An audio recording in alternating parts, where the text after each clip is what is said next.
Bonjour à tous et bienvenue dans cette nouvelle chronique asso. Pour aujourd'hui, je me suis rendu à Montaigu à la rencontre du président de l'association Les Runners de la Digue.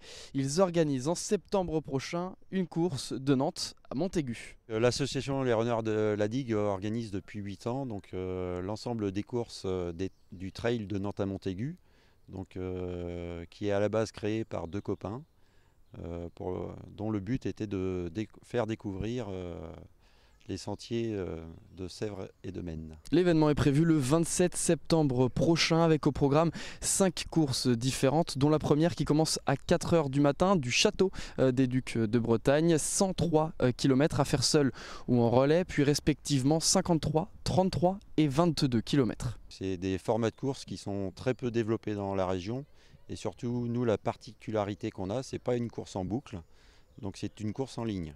Donc avec un départ du château des Ducs de Bretagne et on suit les bords de Sèvres jusqu'à Tiffauges pour rattraper les bords de Maine à la Boissière et remonter jusqu'à Montaigu. Côté animation, on a toujours nos deux speakers de renom, donc Johan Jadot qui est vraiment commentateur local, il est accompagné par Ludovic Collet qui est la voix du trail en France, speaker officiel de l'Ultra Trail du Mont Blanc et de la Diagonale des Fous.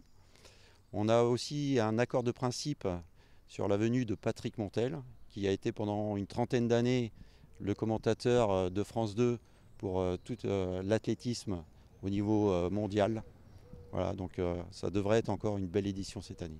Pendant cette journée, 1800 coureurs sont attendus sur la ligne de départ. Alors l'association recherche des bénévoles pour la sécurisation du parcours. On a à peu près 135 km de parcours, donc sur les deux tracés. On a 4 zones de départ, donc 2 sur Nantes, une sur Aigrefeuille et une à la Boissière de Montaigu. Et on a toutes les chaussées à sécuriser, la zone d'arrivée où on accueille beaucoup de monde. On met en place aussi des navettes entre le complexe sportif et la zone d'arrivée. Donc pour ce faire, on a besoin d'environ 450 bénévoles pour mettre à bien cet événement. Qu'ils assurent la sécurité des coureurs lors de traversées de route. Et après, on a toutes les animations donc sur les zones de départ ou les zones d'arrivée. Et bien si vous souhaitez participer à l'organisation de cet événement, je vous mets un lien juste en bas de votre écran. La chronique asso est maintenant terminée et moi je vous dis à la prochaine.